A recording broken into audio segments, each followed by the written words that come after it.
no hay algo que las una, ¿de acuerdo? Sino que pareciera que todas son independientes, vamos, son aisladas entre sí. No hay algo no hay algún nexo que las haga, vamos, que las haga formar parte vamos, de ese verso en particular, pero en ese sentido le dan cierto aire, vamos, ya sea literario o dramático vamos, al poema, ¿de acuerdo? Pero en ese sentido, aquí, ¿qué tipo de conjunción haría falta? O nexo.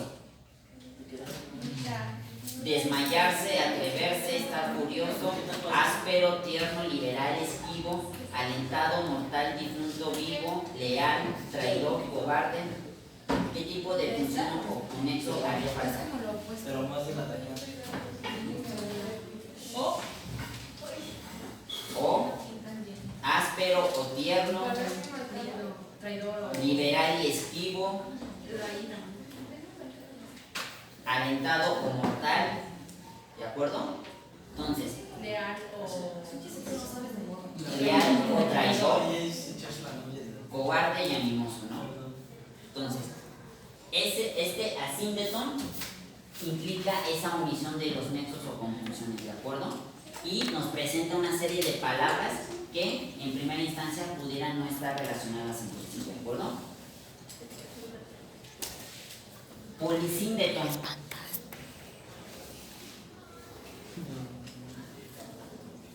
Es de la misma familia.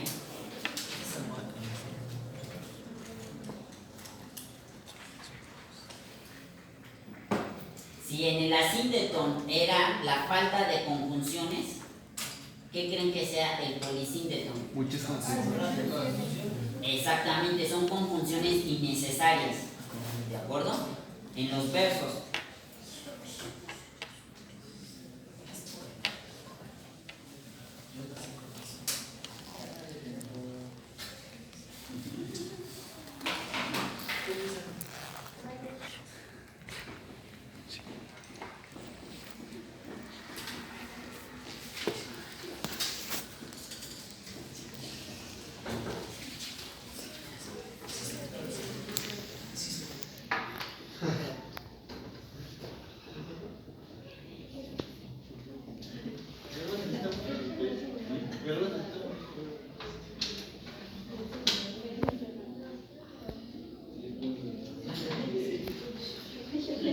Muy bien. Ejemplo de polisíndeton. Y en los ahorcados que penden de cada lámpara, y en el veneno de cada vaso que apuramos, y en esa silla eléctrica en que hemos abandonado nuestros disfraces, ¿de acuerdo? Y en los ahorcados, y en el veneno, y en esa silla, ¿de acuerdo? Es decir, la conjunción ni sería innecesaria en este caso, ¿no? Solamente, y en los ahorcados que penden de cada lámpara, el veneno de cada vaso que apuramos, en esa silla eléctrica en que hemos abandonado nuestros disfraces, ¿de acuerdo? Es decir, la I sería innecesaria en este caso, ¿de acuerdo? Entonces, asíndeton, falta de conjunciones. Polisíndeton, conjunciones innecesarias, ¿de acuerdo? Muy bien. Elipsis. Aquí, en esta figura retórica, se omiten elementos de la oración que sepamos, que se entienden por el contexto, ¿de acuerdo? Por ejemplo, yo vi de una niña santa bañarse en agua de rosa y en un vaso cristalino un clavel que se deshoja. ¿Dónde creen que está ahí la elipsis?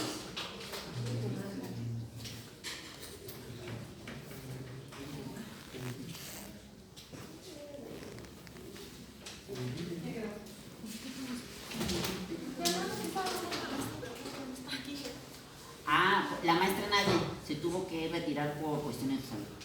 Gracias. No, al contrario. A ver, voy a leerles nuevamente el fragmento, ¿de acuerdo? Yo vi de una niña santa bañarse en agua de rosa y en un vaso cristalino un clavel que se deshoja. ¿Qué es lo que se sobreentiende por el contexto del verso? Otra vez. Sí. Yo vi de una niña santa bañarse en agua de rosa y en un vaso cristalino un clavel que se deshoja. Como comparándola, ¿no? Como que se le puede comparar con la niña que yo y el vaso. De que embellece mucho las palabras. Sí, le da cierto, ese elemento estético. Allí en ese sentido, si la elipsis son los elementos de la oración que se sobreentienden por el contexto, allí donde estaría, ¿dónde podrían identificar este ejemplo de elipsis? Agua cristalina. Ahí, el vaso cristalino, muy bien. Vaso cristalino. O sea, Y después, ¿qué sigue de ese verso? Un clavel que se deshoja. clavel ¿De que se acuerdo? deshoja. Entonces, ahí, ¿qué es lo que se da? Están dando a entender.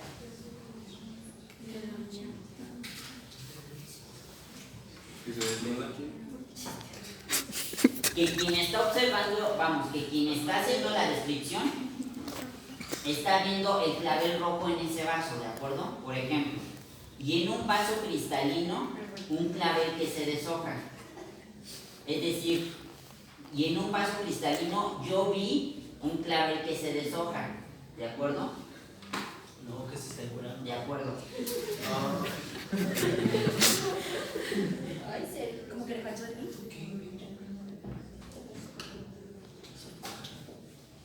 En tu cuaderno te equivocas más.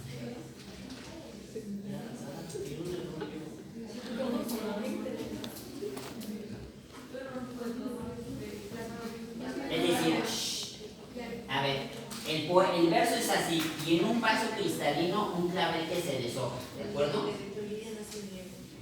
Pero vamos, por el contexto, ustedes ya, entienden que quien hace la descripción está mirando el clavel que se deshoja, ¿de acuerdo? Si ustedes le agregan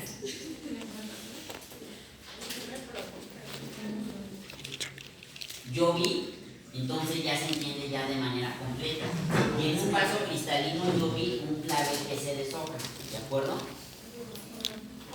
Se omite esta parte porque ya el simple contexto ya ustedes lo pueden comprender ya de esa manera, ¿de acuerdo? Que quien hace la narración de ese verso en particular está dando a entender que a través de ese vaso cristalino observa el clavel que se deshoja, ¿de acuerdo? Son elementos que, ya se sobreentienden, o sea, por el contexto del verso y del escrito literario, ¿de acuerdo? Y que en ese sentido ya ustedes ya los podrían, un poco ya en la práctica, los podrían ya comprender de manera ya más directa, ¿de acuerdo? Pero, en este sentido, la elipsis hace referencia a este aspecto, ¿de acuerdo? Cuando no, el mismo texto o verso ya se sobreentiende por el lenguaje que utiliza, sin necesidad de incluir algo que ya sea la referencia directa. ¿De acuerdo?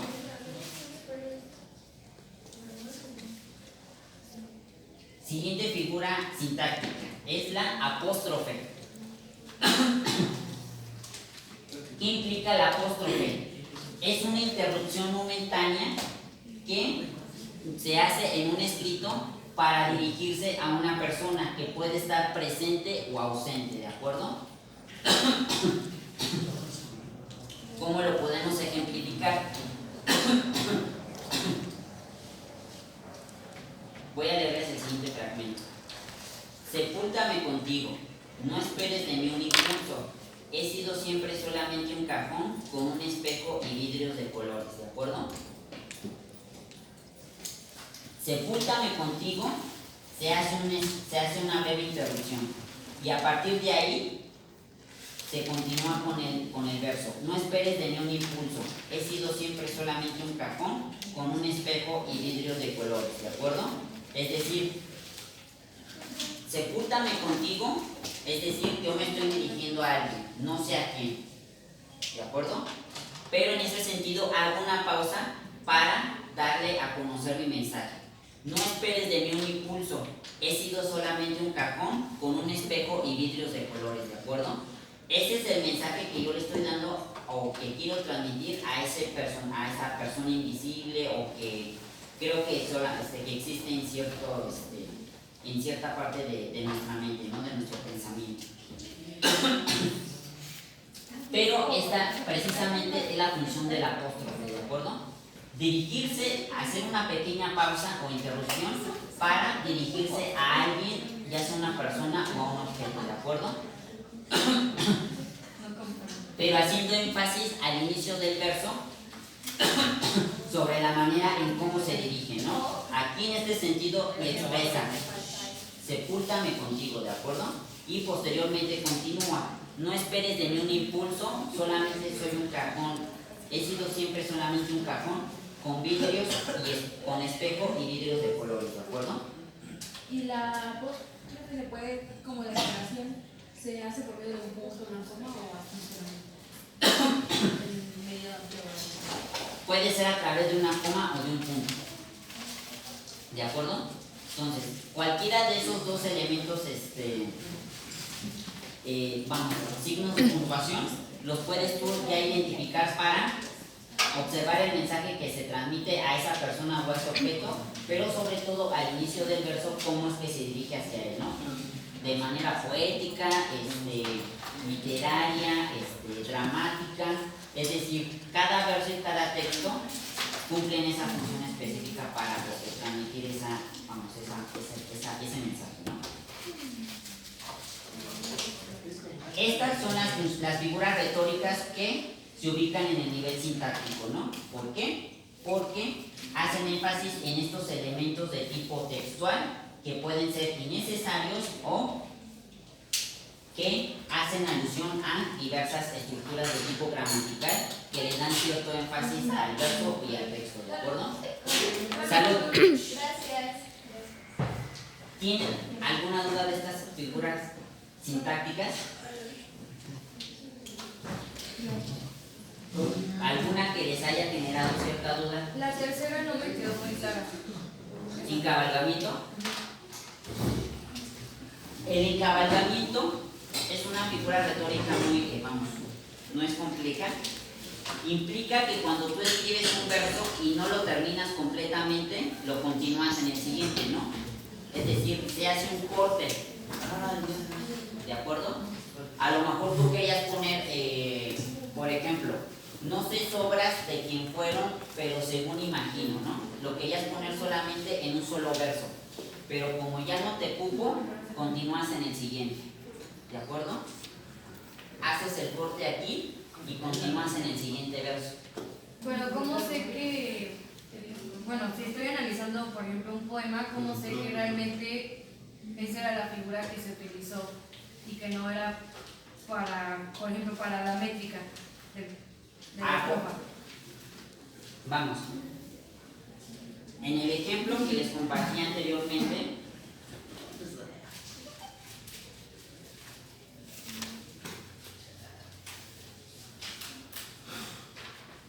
por ejemplo, en ese, del pasado remoto sobre las grandes pirámides de Teotihuacán, sobre los teocallis y los volcanes, sobre los huesos y las cruces de los conquistadores saurios, crece el tiempo en silencio, ¿no? Si tú observas, tú escuchas la métrica de este fragmento, te vas a dar cuenta que allí no sé, en ese sentido no se aplica el encabalgamiento. ¿Por qué? Porque el mismo sonido de las palabras o de los elementos de tipo gramatical te va a dar la clave para identificar si se trata de esa figura retórica o, por ejemplo, de un paralelismo.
Teotihuacán, sobre los teocallis y los volcanes, sobre los huesos y las cruces de los conquistadores aureos. ¿Cómo sabemos que aquí no hay encabalgamiento? Porque por los nexos, ¿de acuerdo? Es decir, si aquí, por ejemplo, al final de tu verso no tienes algún punto, alguna coma que te dé esa separación,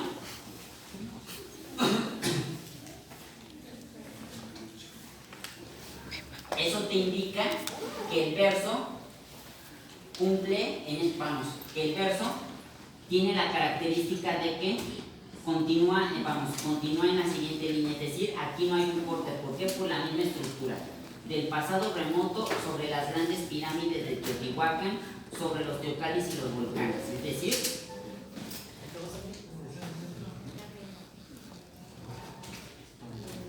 al no haber una coma o un punto, por ejemplo,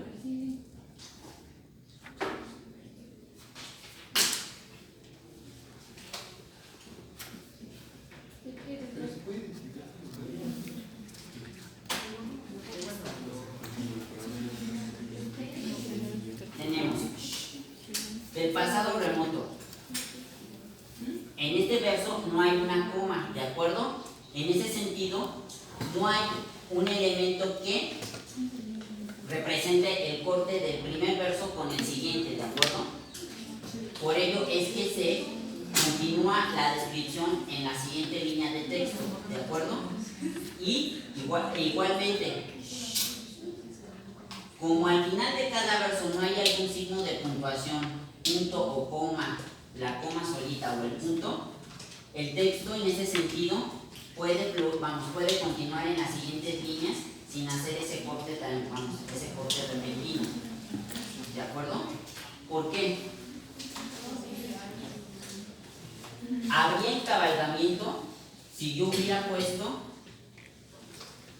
del pasado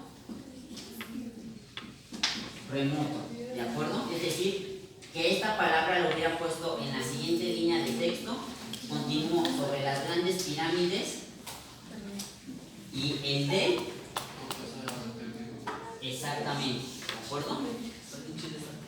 Es decir, la misma estructura del texto les va a dar la posibilidad de identificar si se trata de un encabalgamiento o no, ¿de acuerdo?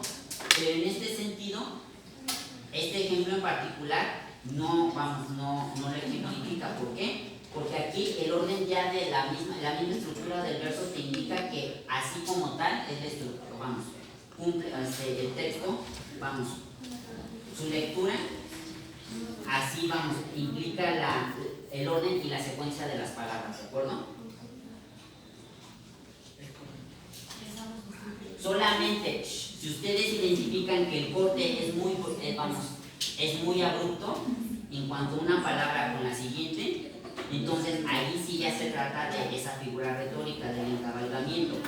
Cuando en ese sentido se altere el orden de las palabras, ahora sí, pero ya de una manera muy drástica, ¿de acuerdo? De tal manera que el texto en cierto momento ya no tenga una lectura comprensible para ustedes, ¿de acuerdo?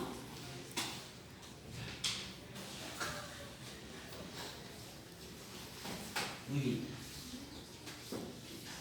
¿Alguna otra duda que tengan de las figuras de tipo sintáctico? No.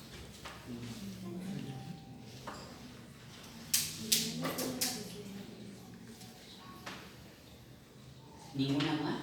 Muy bien. Siguiente categoría de figuras retóricas son las figuras semánticas. ¿En qué consisten las figuras semánticas?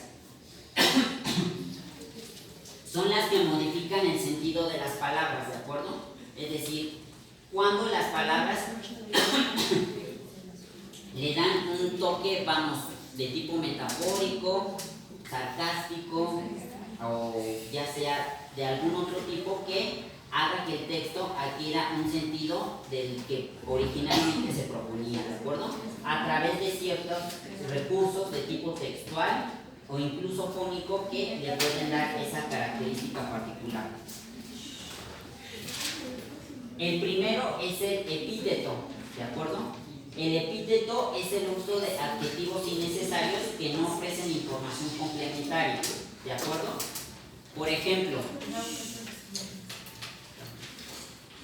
por ti la verde hierba, el fresco viento, el blanco lirio y colorada rosa y dulce primavera deseada, ¿de acuerdo? Allí cuáles son los adjetivos que no están, que no aportan nada respecto a los objetos que se están describiendo. Por ti la verde hierba, el fresco viento, el blanco lirio y colorada rosa. Blanco lirio. El blanco lirio. Es decir, de antemano sabemos que los lirios son tienen ese color característico, blanco. ¿De acuerdo? Colorada rosa. Exactamente. La verde hierba. Exactamente. El fresco viento.